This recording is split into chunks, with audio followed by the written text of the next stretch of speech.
Halo pemirsa, apa kabar Anda hari ini? Semoga selalu sehat di masa pandemi dan selalu bersemangat untuk menjalani aktivitas. Bagi pemirsa yang harus tetap bekerja di luar rumah, jangan lupa untuk selalu menggunakan masker. Hari ini program Berita Newspoint hadir menjumpai Anda bersama saya, Belinda Amanda. Selama 30 menit ke depan, Newspoint akan menyajikan berita terbaru seputar Universitas Brawijaya dan Malang Raya. Jangan kemana-mana, keep on our channel, Newspoint.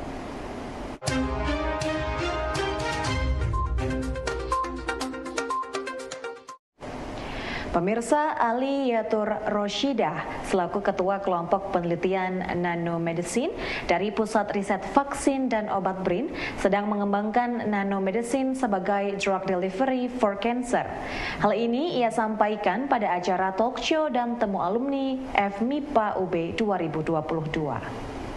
Jadi nanomedicine itu yang saat ini saya kembangkan itu adalah merupakan aplikasi dari bidang nanoteknologi untuk penghantaran obat khususnya, karena nanoteknologi itu tidak hanya bisa digunakan untuk penghantaran obat, namun juga untuk imaging ataupun drug terapi yang menggunakan sinar. Nah, kenapa itu perlu dikembangkan? Karena seperti kita tahu, Indonesia itu kan punya biodiversitas yang tinggi, yang mana biodiversitas tersebut bisa dimanfaatkan sebagai salah satu sumber dari obat itu sendiri. Yang mana kebanyakan dari natural product itu kan sifatnya tidak stabil dan bioavailabilitasnya itu rendah.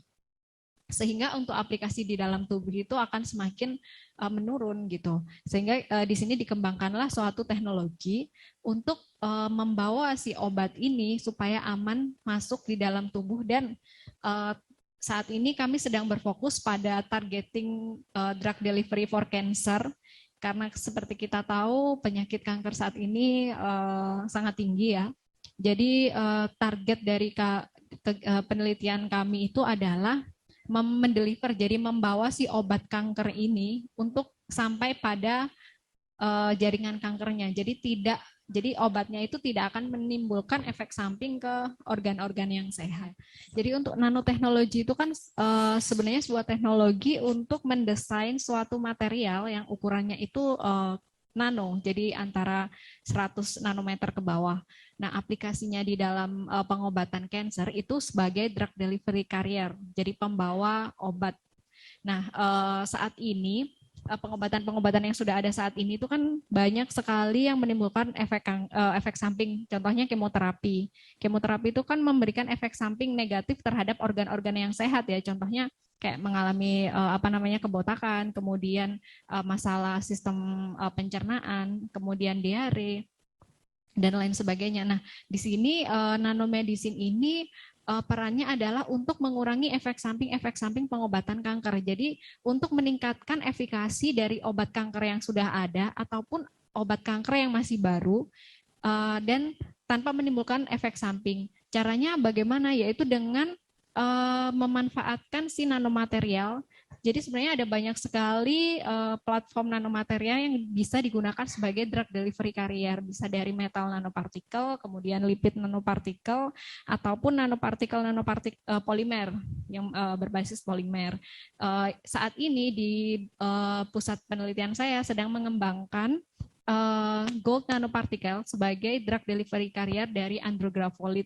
Jadi andrografolid itu adalah senyawa aktif dari sambiloto. Sambiloto itu kan tanaman yang sudah dikenal di Indonesia ya, banyak sekali kita temukan, dan dia memiliki berbagai macam aktivitas biologis mulai dari anti kanker, anti inflamasi, antibakteri dan anti-anti lainnya. Pemirsa, pakar sumber daya perikanan dan kelautan FPKUB, Dr. Yunita Maimunah, memberikan tips untuk memaksimalkan hasil budidaya ikan. Menurutnya, perencanaan yang matang dan manajemen yang baik sangat menentukan berhasil tidaknya suatu usaha budidaya. Tentunya untuk keberhasilan budidaya adalah diperlukan perencanaan, sistem apa yang akan digunakan, apakah itu di perairan umum atau di wadah tertutup seperti di kolam. Kemudian juga jenis ikan yang akan dibudidayakan itu bisa ditentukan dari kebutuhan yang diinginkan, apakah dipilih ikan yang tahan penyakit atau ikan yang pertumbuhannya cepat. Sehingga di sini nanti keuntungan dari petani ikan akan lebih baik.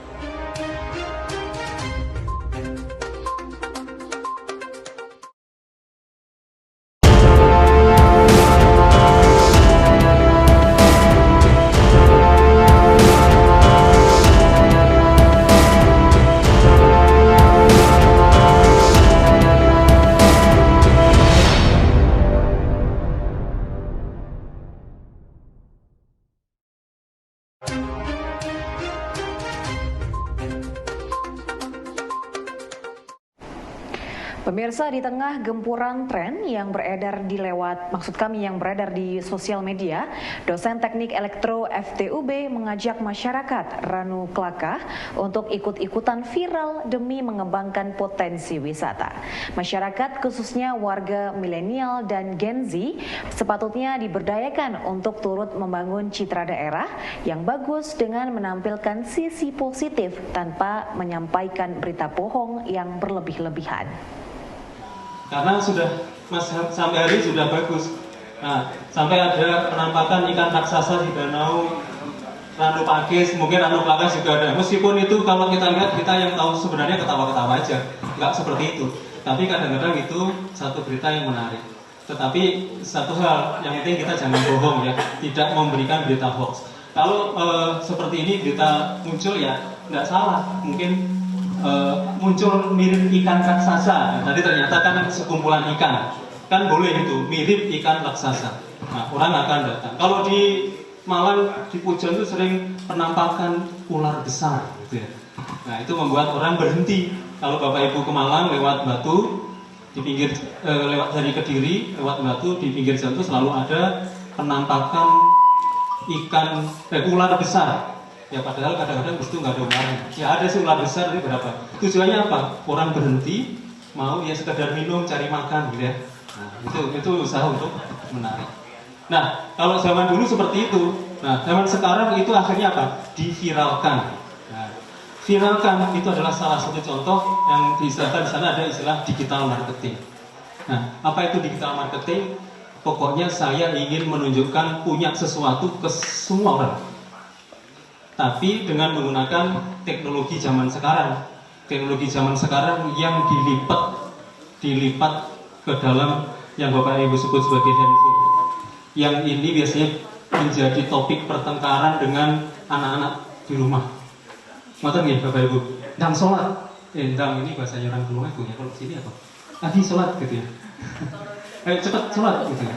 Anaknya masih gini. Ya, sering jadi bahan. Tapi ini ada banyak sisi positifnya juga. Ya, kita manfaatkan. Ini adalah teknologi digital yang dekat dengan kita.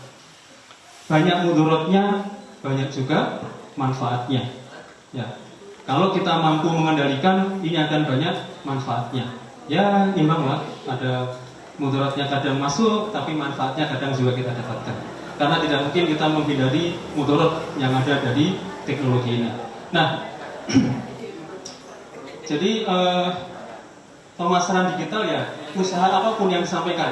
Kalau Bapak Ibu lihat di TikTok, ya nanti di WhatsApp ada orang joget-joget gitu ya. Kemudian ada adegan-adegan yang mungkin sebenarnya kayak mengerikan atau apa, kadang beberapa itu diciptakan. Ya, diciptakan supaya apa? Supaya viral. Nah, kalau viralnya masuk, maka sebenarnya tujuan pemasarannya tercapai. Ya, tujuan pemasaran tercapai. Kalau misalnya apa? Kebiasaan koyo ya, di sini namanya koyo. Koyo itu akan menjadi satu memang marketingnya sini ya, jadi brandingnya sini. Ya sudah, koyo jadi misalnya jadi pesta koyo gitu ya. Meskipun itu satu bencana ya Bu ya. Ya. pesta koyo. Kita datangkan ya, orang akan datang ke sini. Kalau perlu di situ juga ada festival koyo. Nah, berbagai macam makanan. Ya kalau orang sini pasti sudah enak lihat makan ikan sebanyak itu. Tapi bagi pendatang, nah itu akan menjadi satu hal yang menarik. Ya itu ya diviralkan dulu, diviralkan di sini. Dan ada edukasi bahwa itu tidak beracun yang penting ya. Ya itu tidak beracun, kemudian ini menyehatkan. Nah itu bisa dijadikan dikemas. Kalau itu memang rutin, ya kalau rutin.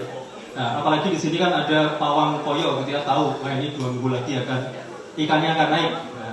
Sudah siap, itu kita bisa, mungkin harganya turun, tetapi kita bisa mendapatkan margin ya dari penjualan yang bahan jadinya ya karena pendatang. Ya itu memang perlu strategi. Saya ngomong gini mudah saja ya Bapak Ibu yang melakukannya nanti. Tapi peluang kan ada ya kalau itu adalah rugi. Fakultas Perikanan dan Ilmu Kelautan Universitas Brawijaya mengelola tambak yang ada di daerah Probolinggo, Jawa Timur. Lahan seluas 1 hektar dari keseluruhan tambak dijadikan sebagai lahan budidaya udang faname. Profesor Diana selaku dosen FPKUB yang terjun untuk mengelola tambak tersebut mengatakan mereka memilih membudidayakan udang faname karena jenisnya lebih adaptif dalam menghadapi perubahan alam sehingga resiko kegagalannya lebih rendah. Ini adalah tambaknya Universitas Brawijaya. Luasnya sekitar 5 hektar. Tapi yang mampu kami kelola mungkin hanya 1 hektaran ya. Jadi tambak ini harus dibikin semacam kolam kecil-kecil seperti ini. Ini kalau menurut ini tambak kecil gitu ya. Karena kalau tambak tradisional itu 1 petak itu bisa 1 atau 2 hektar gitu jadi 1. Kalau ini mungkin setengah 500 meter persegi, nggak sampai, kadang-kadang ya hanya 300 supaya mudah mengelolanya, maintenance-nya lebih mudah. Nah ini yang kebetulan diberi plastik, yang ini yang sebelah sana yang tanpa plastik ya. Nah tambaknya Fakultas Perikanan itu selain ini itu ada beberapa yang di sana itu sengaja ditanami mangrove untuk hutan mangrove untuk mengelola limbahnya. Jadi limbah dari tambak ini masuk ke mangrove karena di mangrove itu ada proses penguraian organik dari akar-akar mangrove, dari mikroba yang ada di mangrove itu ikut membantu menguraikan. Nanti setelah lewat mangrove baru bisa masuk lagi ke tandon. Nah, di tandon bisa masuk lagi ke tambaknya. Jadi tambaknya menjadi lebih baik mutunya dan udangnya jadi sehat gitu. Nah, udang yang biasa ditebar di sini adalah udang faname. Udang faname itu kalau di pasaran ya udang putih atau udang werus ya barangkali itu namanya itu. Nah, udang faname itu memang baru saja, yang dulu kita lebih banyak memelihara udang windu. Nah, sekarang udang faname karena dengan perubahan alam sedikit-sedikit itu tidak mudah berpengaruh gitu. Jadi tetap survive udangnya. Kalau udang windu itu agak istilahnya ngalem gitu ya, agak ngalem. Kalau udang faname enggak gitu. Makanya orang lebih memilih udang faname karena faktor risikonya lebih rendah. Kalau udang itu memang lebih cocok yang dengan plastik gini karena udang itu hidupnya di dasar. Jadi dia lebih tidak terpengaruh gitu ya. Kalau yang tanah itu sebenarnya lebih bagus untuk bandeng karena bandeng hidupnya di permukaan sehingga kalau ada gas atau dari dasar itu tidak terpengaruh ikannya. Tapi kalau udang ada gas-gas yang muncul dari dasar itu ya mati udangnya gitu. Jadi sebenarnya sama baiknya, tapi untuk apa dulu gitu. Pemirsa, untuk memenuhi persyaratan akreditasi internasional AQUAS atau Agency for Quality Assurance through Accreditation of Study Programs, Fakultas Perikanan dan Ilmu Kelautan Universitas Brawijaya menonjolkan keunggulan laboratorium. Dekan FPIKUB Profesor Maftush mengungkapkan, laboratorium yang dikelola oleh FPIKUB adalah keunggulan dan penopang bagi Fakultas Ilmu Terapan tersebut. Kami menyampaikan bahwa internasional akreditasi AKAS ini sangat penting bagi EPKUB untuk menjangkau internasionalisasi. Pasca kita dilakukan visitasi ini, bahkan sebelumnya di dalam rangka visitasi yang daring sudah pernah dilakukan pada tanggal 6 sampai dengan tanggal 10 Juni yang lalu, dan kami sudah banyak mendapatkan masukan, bahkan kami juga terus melakukan satu proses pembenahan. Hari ini visitasi luring adalah untuk memastikan, untuk membuktikan bahwa memang betul EPKUB mempunyai fasilitasi sesuai yang dijanjikan dan sesuai yang disampaikan di dalam dokumen-dokumen yang sudah kami kirim kepada internasional akreditasi AKAS. Dan hari ini akan kami tunjukkan apa-apa yang sudah kami miliki dan apa-apa yang sudah kami janjikan untuk continuous quality improvement. Dan setelah ini kami terus akan berbenah bahwa kami sudah mendapatkan banyak hal masukan, dan setelah visitasi luring ini kami yakin seyakin-yakinnya ada banyak hal yang akan disampaikan oleh AKAS di dalam rangka proses perbaikan mutu pendidikan di EPKUB di masa yang akan datang untuk bisa internasionalisasi. Terima kasih. Jadi sesungguhnya kita mempunyai 8 prodi dan 6 prodi saat ini diakreditasi oleh AKAS. Keunggulan EPIKUB sebagai fakultas ilmu terapan, kami mempunyai kekuatan laboratorium lapangan. Di samping laboratorium yang ada di fakultas adalah laboratorium akademik yang dalam rangka memenuhi atau memfasilitasi capaian pembelajaran lulusan. Dan kemudian laboratorium lapang kami yang punya 3 lokasi, satu di Marine Station yang hari ini akan divisitasi oleh AKAS, dan kami juga punya yang brackish water itu ada di Probolinggo, dan kami punya juga yang fresh water itu ada di Sumber Pasir, Kecamatan Tumpang. Ketiganya merupakan satu supporting atau pendukung yang sangat kuat bagi ilmu terapan seperti EPIKUB ini, dan ke depan akan kami lebih perkuat lagi lab atau field laboratori kami di dalam rangka menunjang capaian untuk ilmu terapan, khususnya adalah EPIKUB. Terima kasih.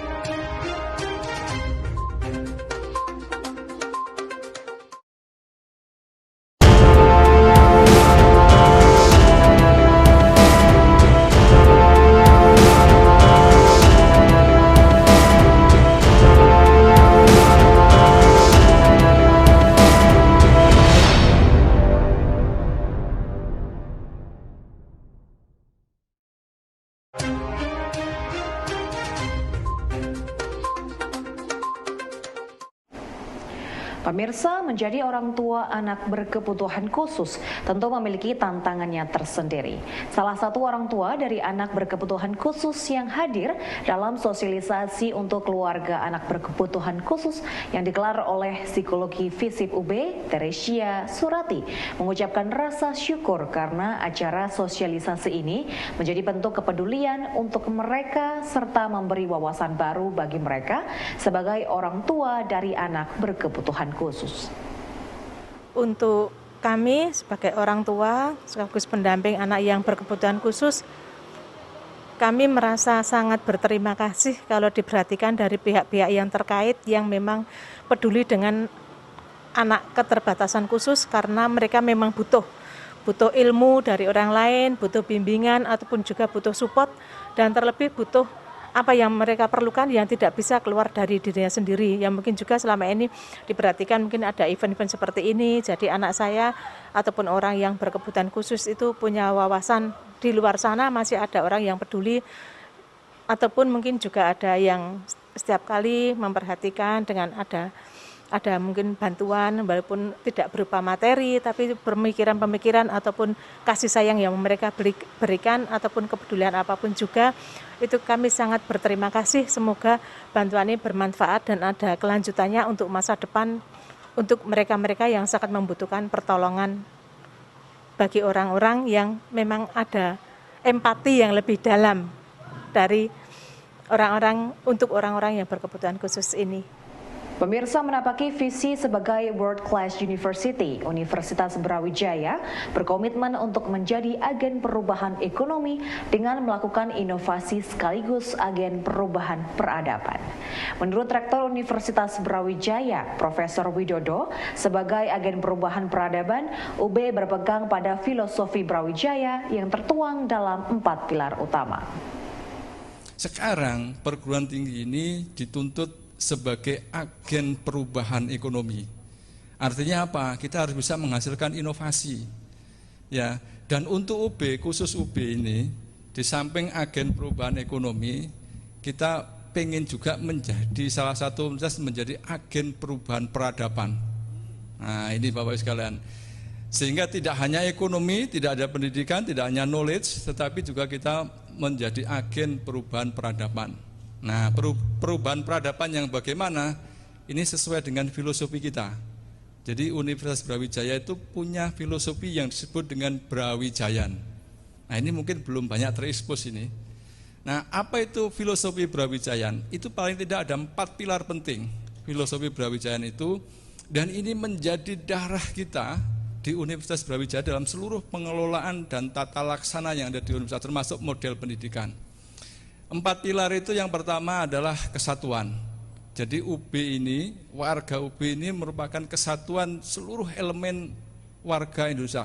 Hampir, mungkin semua suku saya kira. Semua suku ada di UB. Semua bisa belajar di UB, mulai dari Sabang sampai Merauke. Ya, jadi pilar persatuan. Yang kedua adalah pilar globalisasi. Mahasiswa di UB itu tidak hanya dari Indonesia, kita memiliki mahasiswa internasional dan bahkan kita juga memberi beasiswa tidak hanya kepada mahasiswa Indonesia, tapi beasiswa juga kita berikan kepada mahasiswa asing sebagai bentuk kepedulian kita untuk transferring tadi pengetahuan dan budaya kita ke luar negeri, sehingga peradaban yang kita susun itu peradaban adiluhung Indonesia itu tidak hanya dinikmati oleh orang Indonesia, tapi kita akan spreading, kita sebarkan kepada orang-orang luar negeri.